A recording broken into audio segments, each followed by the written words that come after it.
Hey everybody, Davis here, and I'm back with my day 3 video for the 12 days of anime. This one's just audio only. I didn't feel like bothering with the camera today, didn't really have time, so I figured I just recorded the audio.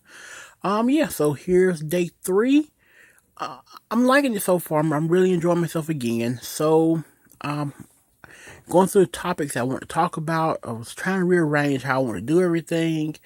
And I decided on doing day 3, I would talk about my top animes for this year.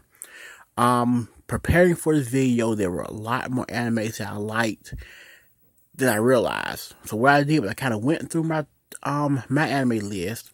I went through and picked all the animes from this year that I either rated a 9 or a 10 and made a list out of those animes. And again, it was more than I realized.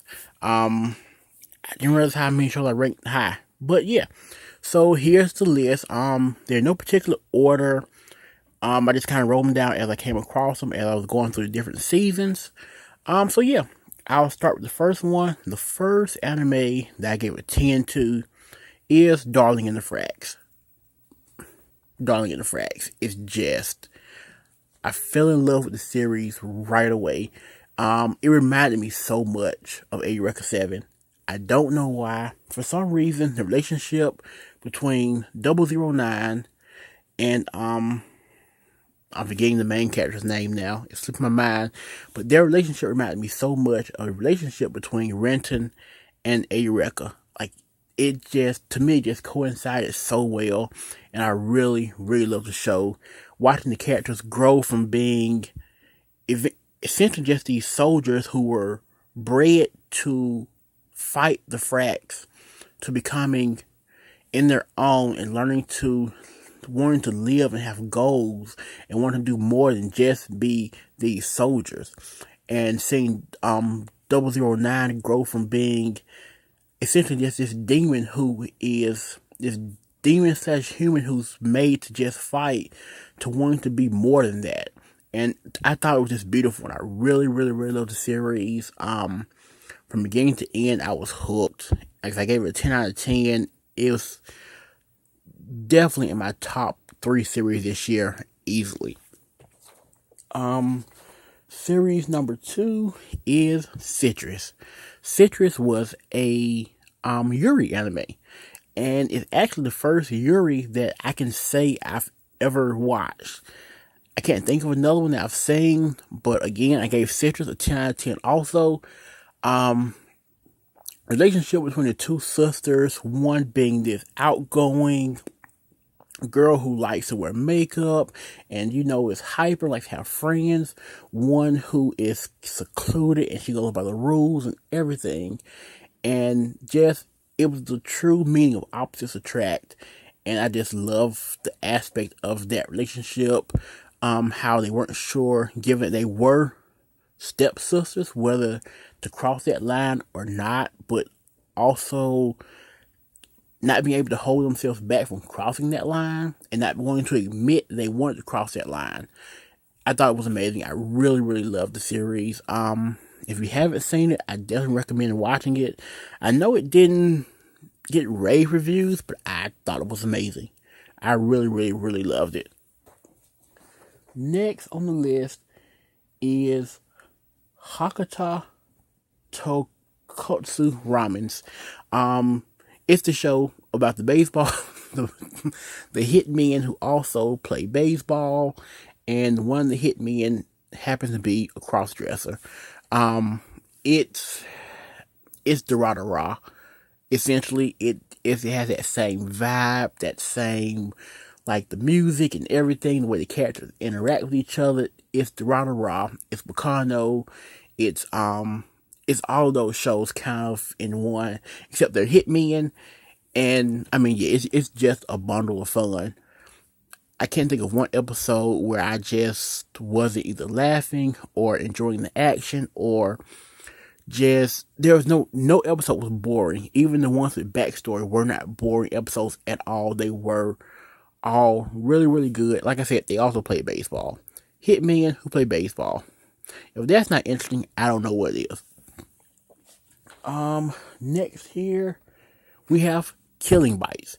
Killing Bites again. Not the most in-depth story, that's for sure, but Killing Bites was just fun. Killing Bites is an anime about, it's essentially, if any of you are old enough to remember the show Animorphs that came on Nickelodeon eons ago, they were humans who could transform into animals.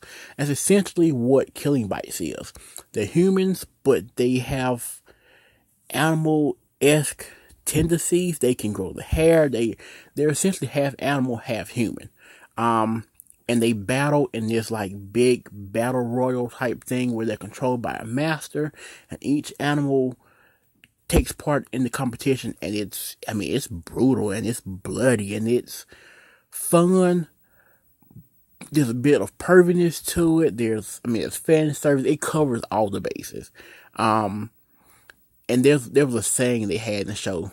It was something like, the one with the sharpest fangs wins, that's what Killing Bites is. And like every time they would say it, I would just go crazy. I love that saying because that's truly what the show was. It was truly about who could last the longest in this battle of wits and animal instincts and all that good stuff. Next we have Food Wars. The rest of season 3 of Food Wars, it was Food Wars. It was amazing. Don't think I have to say any more than that. If you've seen Food Wars, you know. Yeah, I don't have to say any more than that. It was Food Wars. It was great. Food was delicious. Show was amazing. Next show was Wataku Nikoi wa Muzakashi, which is the anime about the otakus who work in the office setting. And again, it was awkward yet funny at times, and I think a lot of us otakus can relate. Me myself, I can be a bit awkward. Definitely a bit shy at times, and definitely not always. We used to not be anyway, outwardly showing my otaku-ness. So, you definitely can relate. It was a lot of fun to watch. So, watch them interacting, where they date with each other. Where they date each other and kind of interact with each other on a daily basis, living their lives as office professionals / otakus, cosplayers, manga readers. It was just a bundle of fun to watch. Next is Megalobox. I don't even know where to start with Megalobox. As a huge sports fan, UFC, boxing, and pro wrestling, it checked off all the boxes for me as far as combat animes go. From the action in the ring, to the story, to the music, to the way Joe refused to never give up, and to go out there with the grittiness that he had. And he's fight with no gear, and he just grimy. And it was just amazing. It's truly like watching Rocky in anime form. That's the best way to describe it. Every moment was great.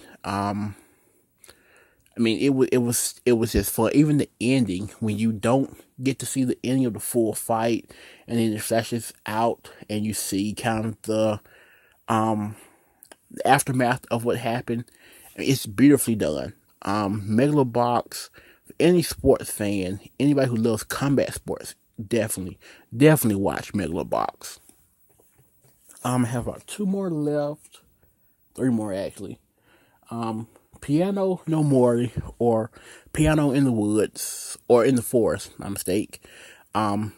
Beautiful classical. I'm not big on classical music, but this was so well done. Seeing someone who was raised the way he was raised, learning to take a craft that takes years to learn, and being able to just pick it up on the drop of a dime and be so meticulous with it, and so just naturally gifted at playing the piano, was beautiful to watch. It will make you love classical music with the way it's done. Every piece is played beautifully. It really intertwines you with the music and the anime, and it makes you want to watch it more, just to hear more of the music and to see the characters grow and see that relationship between both characters grow and expand. Two more here, getting low on time here. Um, Doriku the animation. Doriku the animation, the show about the people who wear the braces in their mouth that makes you do whatever somebody else said if you lose a game. Again, very the rah rah like, a bit creepy at times, a bit weird. There was the one scene. There was some sexual assault stuff in there. There was some like slave type stuff. There was some. It was weird at times, but yet addictive. Just kind of see what the human mind can come up with to make somebody do as their quote unquote property. Yeah, it was definitely interesting. Last but not least, we have Cyrus, which came out last season. Cyrus was, how can I say this? In fact, never mind. I'm gonna pause this here and come back with a part two. So be back with part two, guys. Until then, Maho out. Hey guys, I'm back with the last part of my day three tutorial of anime. I was running short on time. On my phone I was recording on, so I figured I would just stop it there and jump back into it here. And so what I was saying before that part cut off was I was on to the anime Cyrus. Cyrus came out last season, and it was the show about um they were vampire hunters essentially. Vampire hunters who hunted down vampires. The main character, his brother had gotten turned into a vampire. And to be completely honest, this show almost didn't make my list at all. I almost dropped the show um about maybe 2 or 3 episodes into it. I was about to drop it. I was on my anime list getting ready to drop it. And I read some of the comments. People were saying it's the best vampire anime since Hellsing Trigun. I don't know which one. Sorry, I haven't seen either of those shows. I know of both. I've never watched either. But people were comparing it to one of those. And they were saying how great a vampire series it was and how it's one of the best in season. So I said, okay, fine. I'll keep watching it. I'll give it a second chance. And I'm glad I did. It really picks up about halfway through. You start getting more backstory on the characters. You start getting more introduction to the other to the other vampires. And when it picks up quick and fast and in a hurry. And it's really, really good. Um, Beautiful animation. The action really gets amazing. And some of those fights with the hunters and the vampires, just back and forth sword fights, slashing, everything you can think of in a vampire fight, you get it here. So yeah, I'm really glad I continued to watch it. It turned to be one of my favorite shows this season, easily. So yeah, that was Cyrus, and that completes my list of favorite shows this season. Honorable mention, I will say, honorable mention is Banana Fish. It's not over yet, so I didn't put it on this list. But my day four video will be covering Banana Fish and just how amazing I think that it is. So honorable mention, I want to Banana Fish. So yeah, that wraps up my day three video. So honorable mention, I want to Banana Fish. So yeah, that wraps up my day three video. And so, yeah, I'll see you guys for day four. Until then, Maho out.